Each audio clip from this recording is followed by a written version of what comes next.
নমস্কাৰ, আশা কৰোঁ আপোনালোক সকলো ভালে আছে। আজি কেইজনমান ছাবস্ক্ৰাইবাৰৰ অনুৰোধৰ এটা ভিডিঅ' মই লৈ আহিছোঁ বাত বিষ বা ৰিমটইড আৰ্থ্ৰাইটিছৰ ওপৰত। গাঁঠিৰ বিষৰ কাৰণ বহুত আছে, কিন্তু তাৰ ভিতৰত এটা প্ৰধান কাৰণ হৈছে বাত বিষ বা ৰিমটইড আৰ্থ্ৰাইটিছ।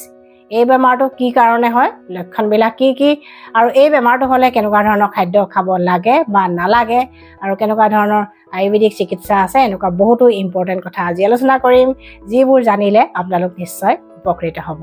আপোনালোকেও ভিডিঅ'টো শ্বেয়াৰ কৰি দিব যাতে অসমৰ ৰাইজো উপকৃত হয়। প্ৰথমতে জানো আহক এই বাত বিষ বা ৰিমটইড আৰ্থ্ৰাইটিছ নামৰ বেমাৰটো কি হয়। বাত বিষ বা ৰিমটইড আৰ্থ্ৰাইটিছ হৈছে এটা autoimmune chronic disease. Autoimmune disease মানে যিবিলাক বেমাৰত দেহৰ ৰোগ প্ৰতিৰোধ তন্ত্ৰই দেহৰ কোষ বা কলাবিলাককে বাহিৰৰ অলাগতিয়াল পদাৰ্থ বুলি ভাবি আক্ৰমণ কৰে।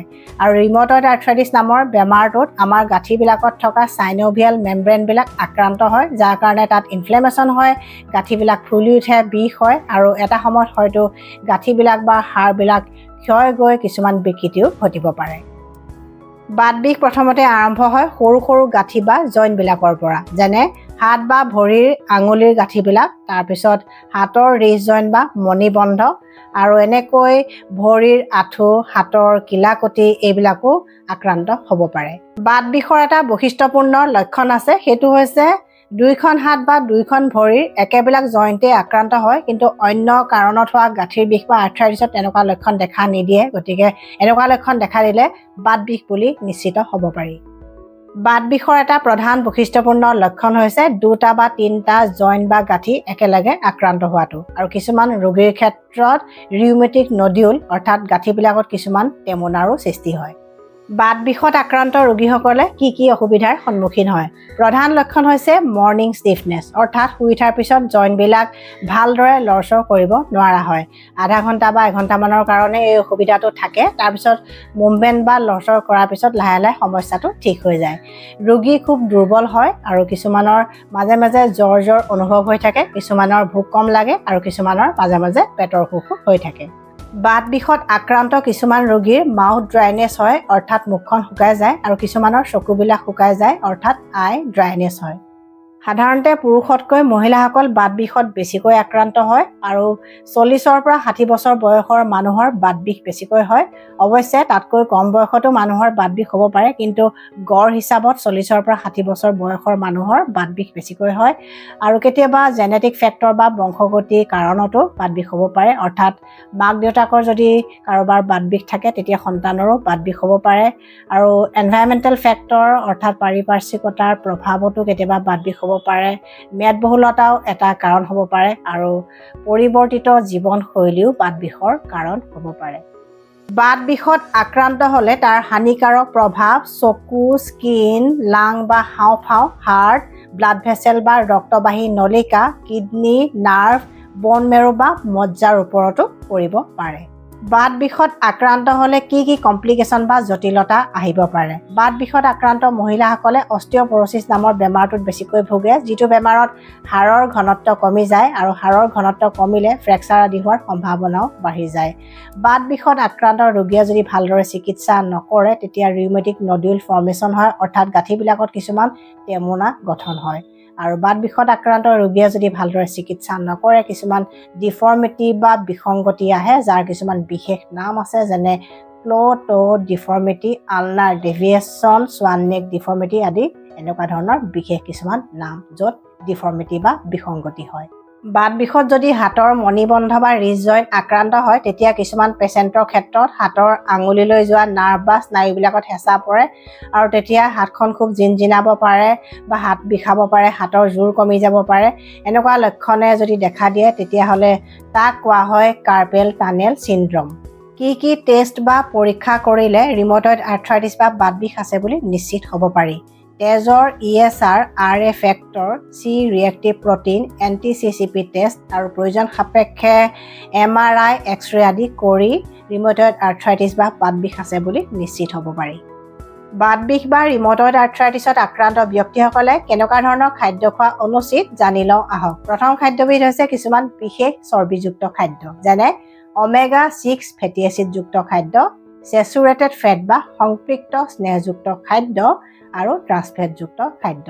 বিভিন্ন গৱেষণাৰ তথ্যৰ মতে omega 6 ফেটি এচিডযুক্ত খাদ্য মধ্যমীয়া মাত্ৰাত খালে একো অপকাৰ নকৰে, কিন্তু যদি মাত্ৰাধিক পৰিমাণে খোৱা যায় তেতিয়া ইনফ্লেমেশ্যন বঢ়ায় আৰু গাঁঠিৰ বিষো বঢ়ায়। গতিকে যিসকল গাঁঠিৰ বিষত আক্ৰান্ত হৈ আছে তেওঁলোকে omega 6 ফেটি এচিডযুক্ত খাদ্য কমাই খোৱা উচিত। বিশেষকৈ ৰিফাইন তেলবিলাকত omega 6 ফেটি এচিড থাকে, গতিকে ৰিফাইন তেল এনেকুৱা ৰোগীয়ে পৰাপক্ষত কমাই খোৱা উচিত।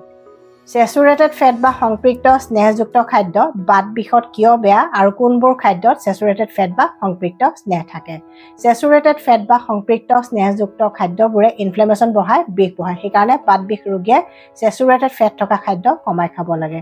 বহুত খাদ্যতে চেচুৰেটেড ফেট বা সংপৃক্ত স্নেহ পোৱা যায়, কিন্তু তাৰ ভিতৰত প্ৰধান খাদ্যবোৰ হৈছে ছাগলীৰ মাংস, গাহৰিৰ মাংস আদি জন্তুৰ মাংসবিলাক, আৰু শৰ থকা গাখীৰ, চীজ, বাটাৰ এনেকুৱা দুগ্ধজাত খাদ্যবিলাকতো প্ৰচুৰ পৰিমাণে চেচুৰেটেড ফেট বা সংপৃক্ত স্নেহ পোৱা যায়।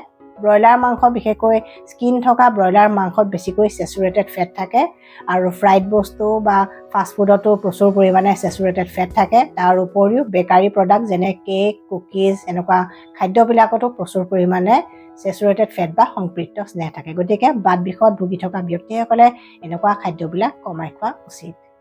ফাষ্ট ফুড, ফ্ৰাইড ফুড আৰু প্ৰচেছ ফুডত ট্ৰান্সফেট থাকে, আৰু এই খাদ্যবোৰো বাত বিষ বা ৰিমটইড আৰ্থ্ৰাইটিছ পেচেণ্টৰ কাৰণে খুব অপকাৰী। বাত বিষ ৰোগীয়ে চেনি আৰু ময়দাযুক্ত খাদ্যও কমাই খাব লাগে, কাৰণ এইবিলাকে ইনফ্লেমেশ্যন বঢ়ায়। আমি নজনাকৈ আমি খাই থকা কিছুমান খাদ্যত এডেড চুগাৰ থাকে, যেনে ব্ৰেকফাষ্ট হিচাপে খোৱা কিছুমান পেকেটৰ খাদ্য, চচ, মেয়নিজ, ছফ্ট ড্ৰিংকছ বা ক'ল্ড ড্ৰিংকছ এনেকুৱা ধৰণৰ খাদ্যত এডেড চুগাৰ থাকে। গতিকে বাত বিষত আক্ৰান্ত ব্যক্তিসকলে এনেকুৱা খাদ্যবোৰ পৰাপক্ষত কমাই খাব।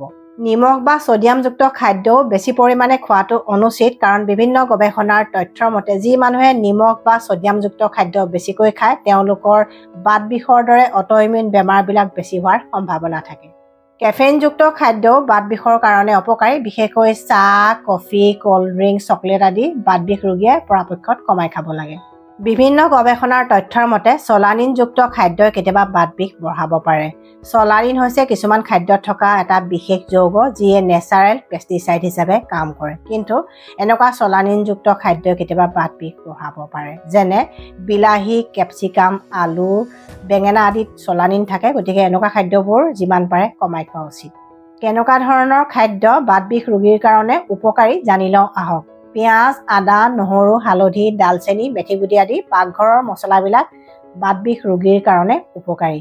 মাজে মাজে কেঁচা পিঁয়াজ খাব লাগে, ৩-৪ ফুটাকৈ কেঁচা নহৰু খাব লাগে। ৰেচিপিত দি খোৱাৰ উপৰিও এনেকৈ খালে বাত বিষ ৰোগী যথেষ্ট উপকৃত হয়।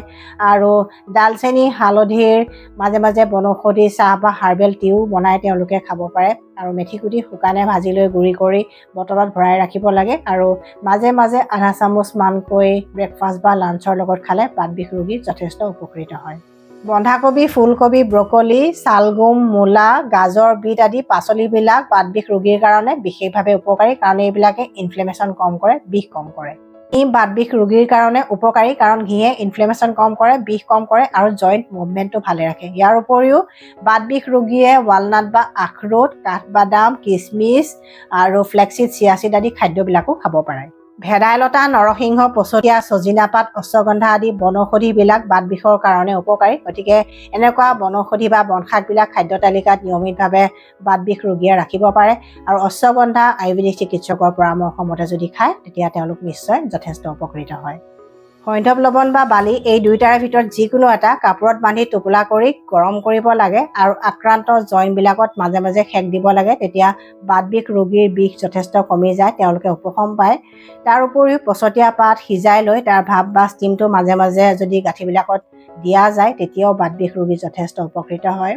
আৰু কিছুমান যোগাসন আছে যিয়ে বাত বিষ কম কৰাত সহায় কৰে, যেনে শৱাসন, ভদ্ৰাসন, পদহস্তাসন এনেকুৱা কিছুমান আসনে বাত বিষ কম কৰাত সহায় কৰে। ডিপ ব্ৰিডিঙেও সহায় কৰে, প্ৰাণায়ামেও সহায় কৰে। গতিকে মাজে মাজে যোগা কৰিব লাগে বাত বিষ ৰোগীয়ে, তেতিয়া তেওঁলোক যথেষ্ট উপকৃত হয়।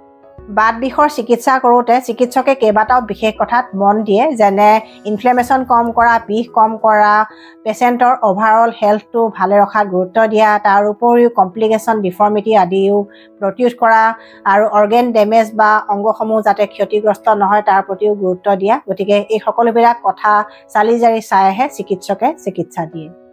ত্ৰিকটু চূৰ্ণ, মহায়োগৰাজ, গুগুলু, আমবাটাৰী চূৰ্ণ এনেকুৱা শাস্ত্ৰীয় বহুতো আয়ুৰ্বেদিক ঔষধ আছে যিয়ে বাত বিষ কম কৰাত সহায় কৰে। কিন্তু প্ৰতিজন ৰোগীৰ কাৰণে চিকিৎসা পদ্ধতি বেলেগ বেলেগ হয়, গতিকে এজন আয়ুৰ্বেদিক চিকিৎসকৰ পৰামৰ্শ ল'লে বাত বিষ ৰোগী যথেষ্ট উপকৃত হয়। পঞ্চকৰ্মৰ চিকিৎসাও কেতিয়াবা কৰিব লগা হয়, গতিকে আপোনালোকে এই ভিডিঅ'টো গোটেইখিনি কথা মানি চলাৰ উপৰিও পাৰে যদি আয়ুৰ্বেদিক চিকিৎসাৰ সহায় লওক, নিশ্চয় আপোনালোক উপকৃত হ'ব। যদি আপোনালোকে ভিডিঅ'টো চাই ভাল পাইছে শ্বেয়াৰ কৰিব যাতে আনৰো সহায় হয়, আৰু নতুন ভিউৱাৰ্ছসকলে মোৰ চেনেলটো ছাবস্ক্ৰাইব কৰিবলৈ নাপাহৰিব। Stay healthy, stay happy.